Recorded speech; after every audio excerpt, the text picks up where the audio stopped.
On the 7th of October 2019, KLM turned 100 years, and to celebrate that they had added a little 100-year sticker onto their standard livery.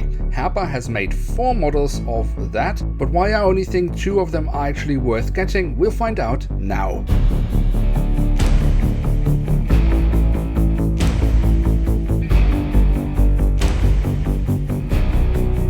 Hello and welcome to this double review where we take a closer look at a Embraer ERJ-190 of KLM Cityhopper, where we have the cutout here at the front of the box and the KLM Cityhopper branding on top of the box.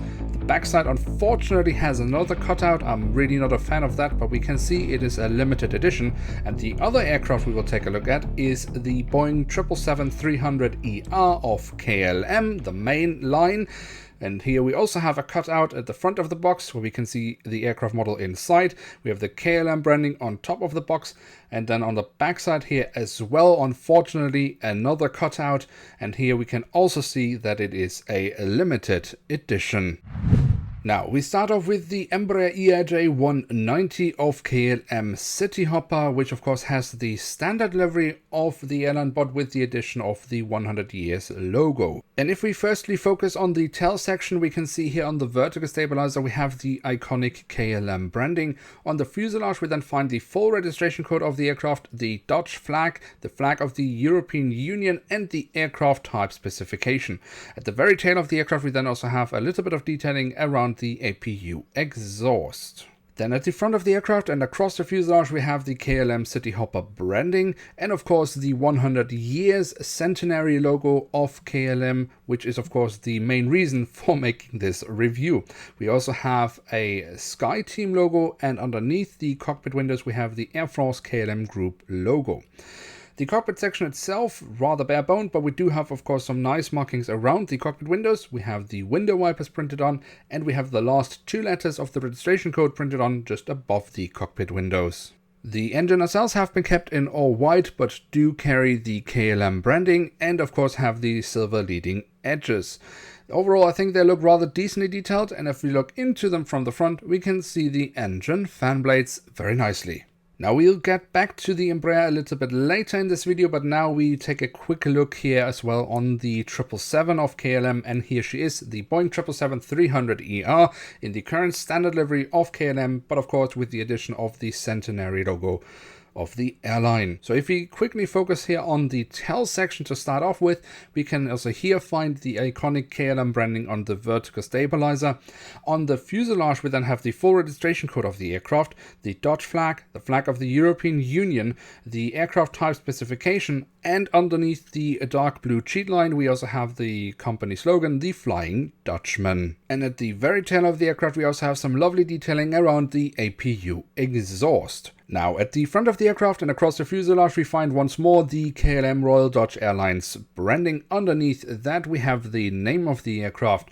We do, of course, also find the centenary logo, very lovely, a 100, and then with the Dutch flag integrated into that. I think that looks rather nice.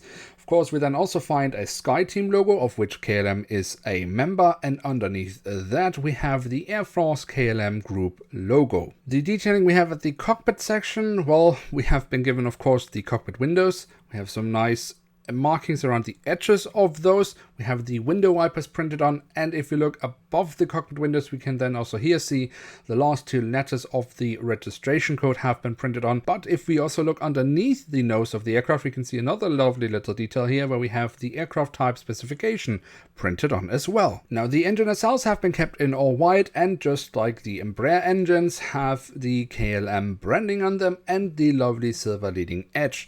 Now the engines themselves look rather decent in my opinion, but I do of course have an issue with the G90 engines from Herpa Wings because they are just not shaped entirely correctly. They are not true to scale, which is something of course I mention every time because it's a problem affecting all 777s of Herpa Wings. But something I can't complain about with these engines is the sight we get when we look into them from the front, where we can see the engine fan blades very nicely. Then we can move on to the wings, because we should definitely also take a look at those, especially here at the top side where we have all the different flaps, slats and spoilers carved out very nicely.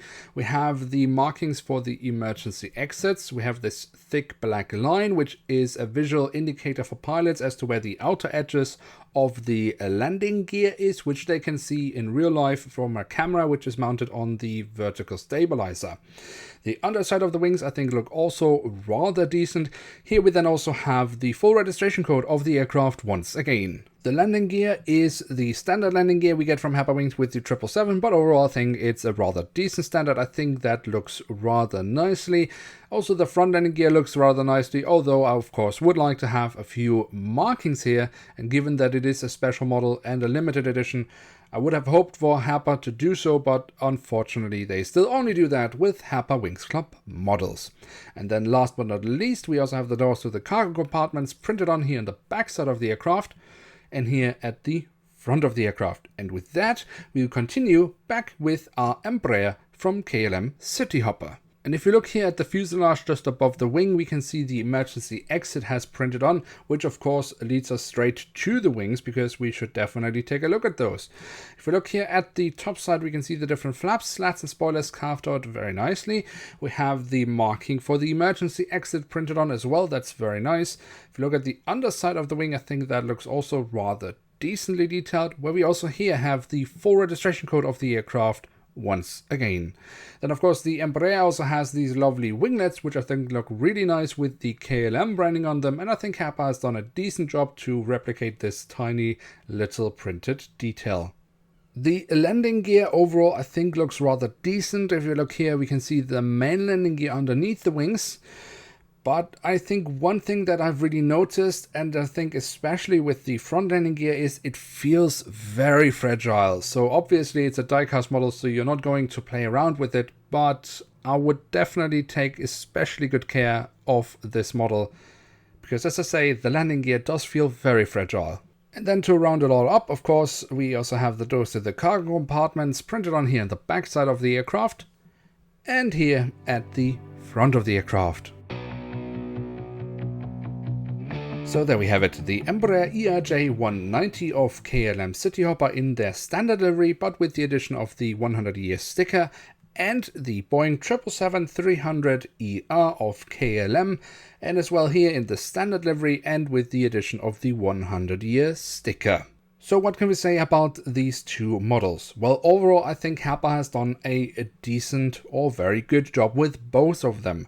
The only two things I can note is that with the Embraer, as I said, I think the landing gear feels very fragile, and with the Boeing 777, I think the engines are just not entirely correctly shaped, but that's a known issue with all 777s, so not specific for this model. But as I mentioned in the beginning of the video, Herpa has actually made 4 aircraft with this edition of the 100-year sticker. And yes, I'm not counting the 787-10 from KLM, because that's basically a entirely special livery, where this is just the addition of this little sticker. But I chose to only buy these 2 models, and there is a reason for that. The 2 other models that Herpa Wings has given this 100-year sticker is a KLM 747-400 and another 777-300ER, but the Orange Pride.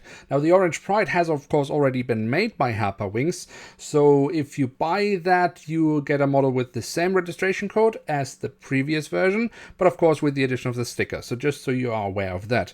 The 747 of course does not fly anymore, and unfortunately Herpa didn't manage to release the model before the aircraft got retired. So of the 4 models Herpa Wings has released with this special sticker, 3 models have been given new registration codes, but only 2 of those are still in active service, which are the 2 I'm reviewing here. Another issue we of course have is that these models are supposedly only to be released in the Benelux countries, so Belgium, Netherlands and Luxembourg. So if you get them from outside these countries, they might come at an increased price. And another issue is of course that Herpa Wings has taken quite a bit of time to get these models out on the market, which means that, as far as I know, KLM is actually already starting to remove the Centenary logo from their fleet. So you might want to think twice before actually buying these models. So while it might now sound like I don't like these models, that's definitely not the case. In fact, I rather like these 2 models, and I would say they are absolutely worth having in one's collection.